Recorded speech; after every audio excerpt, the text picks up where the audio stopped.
Aukščiausiasis Dievo asmuo tarė: Aš, laikas, didysis pasaulių griovėjas, ir atėjau, kad sunaikinčiau visus žmones. Išskyrus jūs, pandavus, visi kariai iš abiejų pusių žus.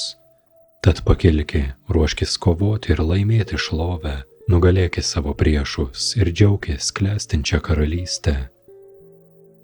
Mano sumanymu jie jau mirė, ir tu tegali būti įrankiu šiame mūšyje.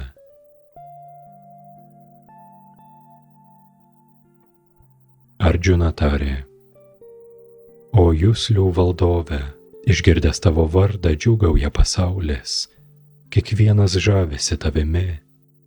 Nors tobulos būtybės pagarbiai tau lenkiasi, demonai tavęs bijo ir bėga į šalis. Taip ir turi būti. O didysis, didingesnis ir už Brahmą, tu pirminis kūrėjas, tad kodėl jie neturėtų tau pagarbiai lenktis? O beribė dievų dieve, visatos prieglobsti, tu neišsenkanti versmė, visų priežasčių priežastis, tu transcendentalus šiai materialiai kūrinyjei. Tu pirminis Dievo asmuo, seniausias, galutinė išreikšto kosminio pasaulio prieglauda. Tu žinai viską ir esi viso pažinimo objektas. Tu aukščiausias prieglobstis, iškilęs virš materialiųjų kūnų. O beribi pavidale, tu persmelki visą kosminį pasaulį.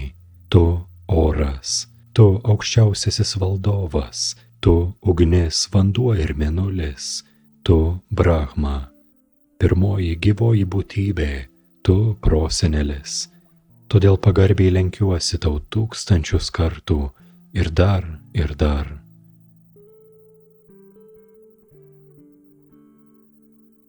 Lenkiuosi tau iš priekio, iš nugaros ir iš visų pusių, o nevaržoma galybė, tu beribės stiprybės valdovas, tu persmelki viską ir todėl tu viskas.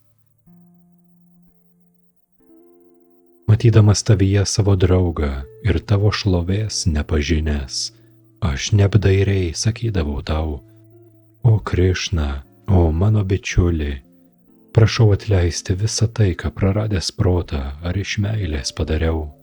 Daugybę kartų įžeidžiau tave juokaudamas, kai ilsėjomės, sėdėjome kartu ar valgėme, kartais dviese, o kartais ir tarp daugelio draugų. O patikimasis, prašau, atleisk visus mano įžeidimus. Tu viso kosminio pasaulio, viso to, kas juda ir nejuda tėvas. Tu jo garbinamas vadovas, vyriausias dvasinis mokytojas. Nėra tau lygių ir niekas negali tau prilygti. Tad ar gali būti kas nors didingesnis už tave trijuose pasauliuose, o neaprėpiamos galios viešpatie?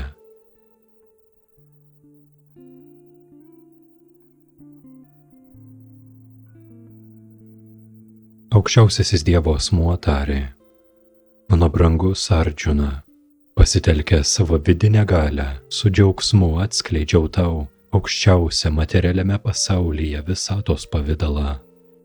Iki šiol niekas neregėjo šio pirminio, beribio ir akinamai spindinčio pavidalo. Dar niekas niekada iki tavęs neregėjo šio mano visatos pavidalo, nes šį mano pavidalą pamatyti materialiame pasaulyje neįmanoma nei studijuojant Vedas, nei aukojant aukas ar teikiant labdarą, nei atliekant doringus darbus ar rūsčias askezes. Pavidalo, kurį dabar regi transcendentinėmis akimis, neįmanoma suvokti vien studijuojant Vedas ar atlikinėjant rūsčias askezes, teikiant labdarą ar garbinimu. Tai ne tos priemonės, kurios padėtų išvysti mane tokį, koks aš esu.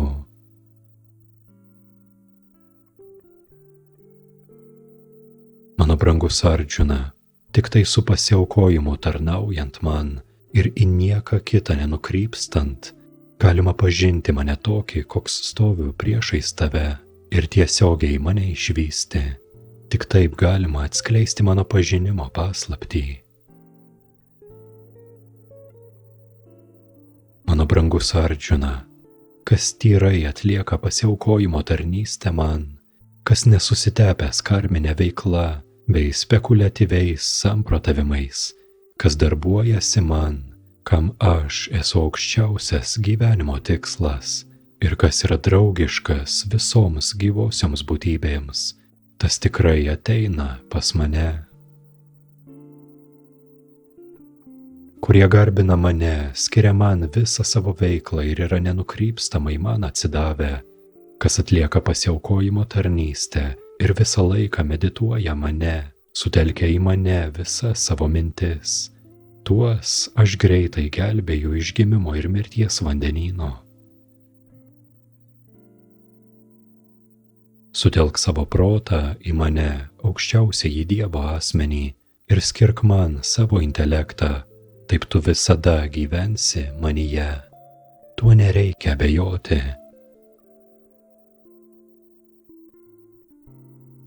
Bhaktas, kuris niekam nepavydi ir yra maloningas visų gyvųjų esybių draugas, kuris nemano, kad jam kas nors priklauso ir neturi klaidingos savimonės, yra vienodas ir laimėje ir kančioje, kuris pakantus, visada patenkintas bei susitvartęs, kuris į mane sutelkęs protą bei intelektą, ryžtingai atlieka pasiaukojimo tarnystę.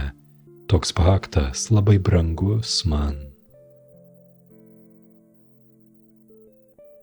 Kas niekam nesukelia rūpesčių ir kurio niekas netrikdo, kas vienodai sutinka džiaugsmą ir kančią, baimę ar nerimą, tas labai brangus man. Mano bhaktas, kurio nenusineša kasdieninių darbų tėkmė, kuris yra tyras, išmaningas, nepriklausomas nuo rūpesčių ir skausmų ir nesiekia veiklos rezultatų, labai brangus man. Toks bhaktas, kuris nei džiūgauja, nei liūdi, kuris dėl nieko nedejuoja ir nieko netrokšta, kuris atsižada ir palankių ir nepalankių dalykų, yra labai brangus man. Kas santūrus ir su draugais ir priešais, kas vienodai sutinka ir garbę ir negarbę, karštį ir šaltį, laimę ir kančią, šlovę ir panieką, kas nenusideda su bloga draugija, visada tylus ir viskuo patenkintas, kas nesirūpina pastogę, kieno žinojimas tvirtas, ir kas atlieka pasiaukojimo tarnystę, tas labai brangus man.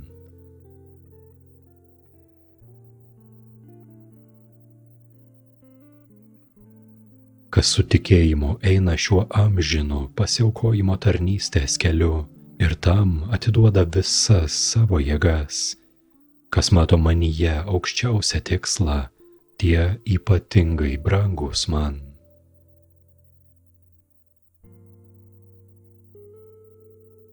Dabar aš tau paaiškinsiu, kas yra pažinimo objektas, kurį pažinęs tu patirsi amžinybę. Brahmanas, dvasia neturinti pradžios ir pavaldi man, plyti anapus šio materialaus pasaulio priežasčių bei pasekmių. Supersiela pirminis juslių šaltinis, tačiau ji pati jų neturi, ji yra nieko nesaistoma, nors ir palaiko visas gyvasias būtybes. Ji anapus materialios gamtos kūnų ir kartu yra jų valdovė.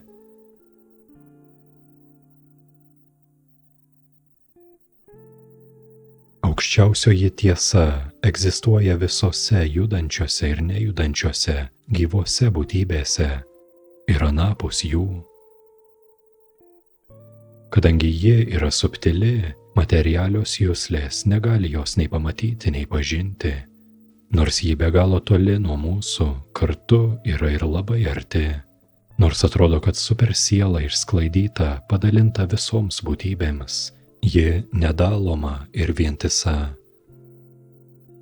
Ji ne tik palaiko kiekvieną gyvąją esybę, bet reikia suprasti ir tai, ji viską naikina ir augina.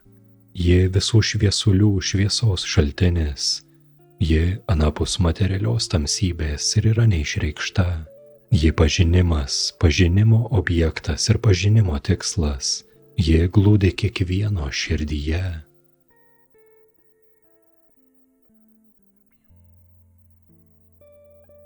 Tik mano bhaktai gali tai visiškai suprasti, o supratę pasiekti mano gamtą, mano prigimtį. Žinok, kad materiali gamta ir gyvosios esybės pradžios neturi.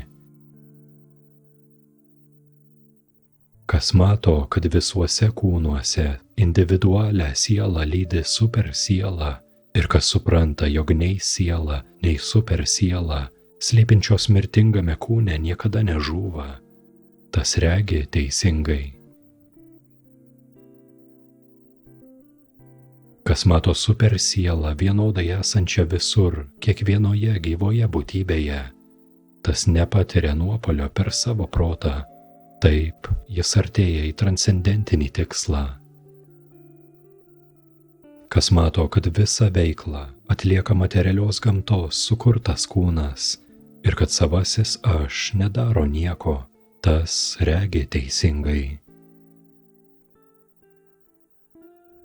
Kai išmintingasis nebemato tarp būtybių jokių skirtumų, kuriuos sąlygoja skirtingi materialūs kūnai, ir regi, kaip būtybės yra pasklidusios visur, jis suvokia Brahmaną.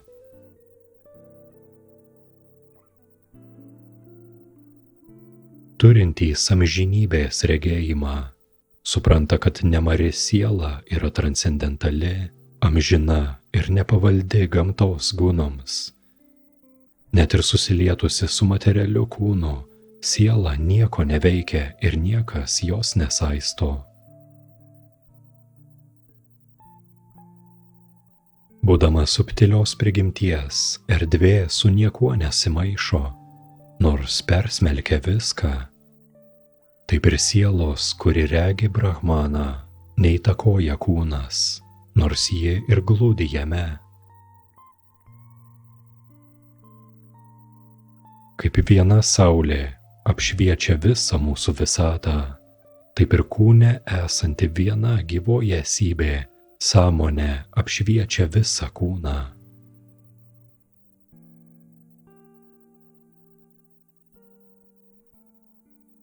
Aukščiausiasis Dievo asmuo tarė: Aš paskelbsiu tau aukščiausią išmintį, visų geriausią žinojimą, kurį perpratę išminčiai pasiekia aukščiausią tobulumą. Gerai įsitvirtinęs šiame pažinimo kelyje, žmogus gali pasiekti transcendentinę būtį, tokią kaip mano. Ja pasiekęs, jis nebegims kūrimo metu ir visatos naikinimas neturės jam įtakos.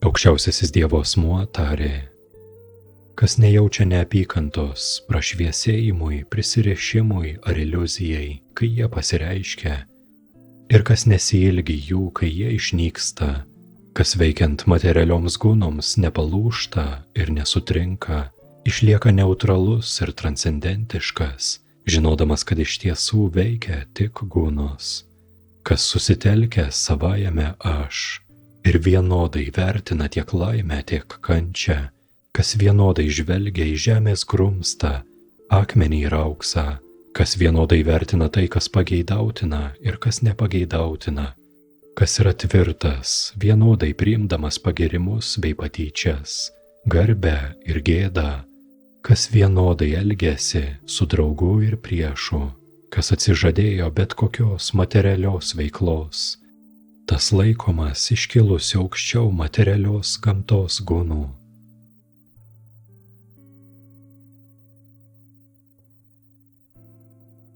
Kas visiškai atsideda pasiaukojimo tarnystei, nenukrypdamas jokiomis aplinkybėmis, tas išsyk iškyla aukščiau materialios gamtos gunų ir pasiekia Brahmano lygmenį.